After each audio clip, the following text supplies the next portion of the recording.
नाज़रीन, बड़ी ख़बर, बड़ी समाअत। नाज़रीन, क्या इस वक्त चीफ जस्टिस उमर अता बंदयाल जो हैं वो क्या मुस्तफ़ी होने जा रहे हैं या वो इस सिचुएशन में डट कर खड़े हो जाएंगे? नाज़रीन, कल जस्टिस अमीनुद्दीन ने बेंच से अलग होने का फ़ैसला किया और आज जस्टिस जमाल मंदोखेल ने जो है वो बेंच से अलग होने का फ़ैसला कर दिया है। उन्होंने इस केस को सुनने से माज़रत कर लिया है।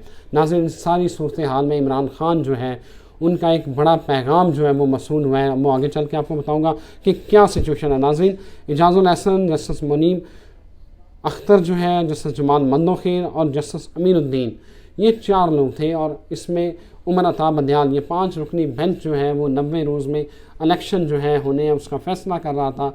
लेकिन कल अचानक जो जस्टिस अमीनुद्दीन है उन्होंने ये केस सुनने से माज़रत कर ली। लेकिन नाज़रीन, आज एक अहम डेवलपमेंट ये होती है कि जब आज 11:30 बजे इस केस की समाअत होती है, उस केस की समाअत से पहले 10:30 बजे एक अदालत जो है सुप्रीम कोर्ट ऑफ पाकिस्तान एक अदालती सर्कुलर जारी करती है जिसमें ये बताया जाता है कि जो जस्टिस फ़ाइज़ ईसा ने अज़ खुद नोटिस के हवाले से जो फ़ैसला दिया है वो 5 रुकनी जो बेंच है उसके मुतसादिम है, उसके बरक्स है, उसको जो है वो हम नहीं मानते, उसको नल एंड वाइड कर दिया जाता है क्योंकि वो 2 रुकनी बेंच का फ़ैसला है जो कि 5 रुकनी बेंच के फ़ैसले को ओवर रूल नहीं कर सकता।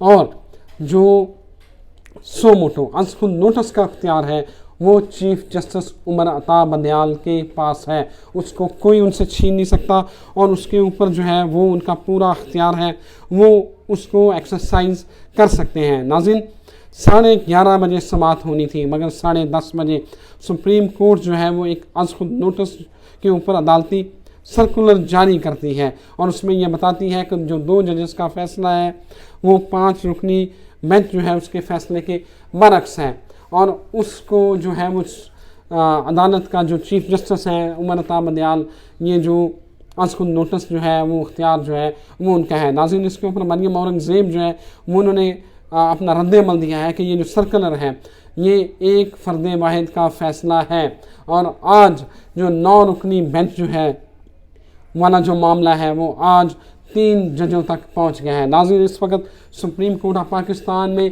3 कुर्सियाँ लग चुकी हैं और 3 जजेस जो है वो मोअज़्ज़ज़ जज जो है वो अदालत में पहुंच चुके हैं। जो 5 रुकनी बेंच था वो इस वक्त 3 रुकनी हो चुका है लेकिन वो इस केस को सुनने से पीछे नहीं हट रहे। उमर अता बंदयाल ने कहा है कि इस केस का फ़ैसला हम करेंगे और 3 रुकनी बेंच जो है इस वक्त इस केस की समाअत कर रहा है। नाज़रीन, उमर अता जो जस्टिस जमाल मंदोखेल हैं उन्होंने आज जो है जब वो अदालत में आए तो उससे पहले कि अटारनी जनरल जो है मंसूर वो अपने दलाइल का आगाज़ करते उससे पहले उमर अता बंदयाल ने उनको रोक दिया। उन्होंने कहा कि जस्टिस जमाल मंदोखेल जो है वो कोई बात करना चाहते हैं तो जस्टिस जमाल मंदोखेल ने कहा कि मैं इस केस से आज अलग होने का फ़ैसला करता हूँ क्योंकि कल जो है जो इसका फ़ैसला आया था, जब वो फ़ैसला लिखवाया गया उससे मेरे से मुशावरत नहीं की गई और जो अदालती हुक्म था वो मुझे उसका इंतज़ार था वो मुझे नहीं मिला। जब मैं घर गया हूँ तो मुझे घर में वो अदालती हुक्मनामा मिला, लिहाजा मैं इस केस से जो है वो अलग होने का जो है वो मैं फ़ैसला करता हूँ। मैं जस्टिस अमीनुद्दीन के फ़ैसले के साथ खड़ा हूँ। नाज़रीन, एक और अहम डेवलपमेंट इसके साथ साथ इमरान खान जो है उन्होंने बड़ा वाज़ेह पैगाम भेजा है। उन्होंने सुप्रीम कोर्ट को डट जाने का कहा है। उन्होंने कहा है कि इस वक्त जो है वो यही वक्त है कि आप अदालत को जो है वो आइन और कानून के मुताबिक जो है फ़ैसला करना चाहिए और हमारी पूरी सपोर्ट जो है वो अदालत के साथ है। वो उमर अता बंदयाल जो है उनके पीछे खड़े हैं और यही फ़ैसला है, यही वक्त है जब आपको जो है वो आइन और कानून के मुताबिक जो है वो फ़ैसला करना है। नाज़रीन, इस वक्त पूरे मुल्क में एक जो है वो इंतहाई तनाव की जो कैफियत है वो चल रही है। रेड जोन में जो है वो हाई अलर्ट चल रहा है और बहुत सारी ख़बरें ये आ रही हैं कि नफरी जो है वो उसको भी अलर्ट कर दिया गया है। किसी वक्त भी कोई भी हंगामी सूरत हाल जो है वो पैदा हो सकती है। उससे निपटने के लिए जो है ताज़ा दम दस्ते जो है रेड जोन में मौजूद हैं। देखिए, अब देखना यह है कि तमाम नज़रें जो है वो सुप्रीम कोर्ट की तरफ लगी हुई हैं कि ये जो 3 रुकनी बेंच है ये अब क्या फ़ैसला करता है। जस्टिस मंदोखेल कहते हैं कि अल्लाह इस मुल्क के ऊपर रहम करे, इस आइन के साथ रहम करे और कोई ऐसा फ़ैसला है जो तमाम फ़रीक़ैन को जो है वो काबिल कबूल हो।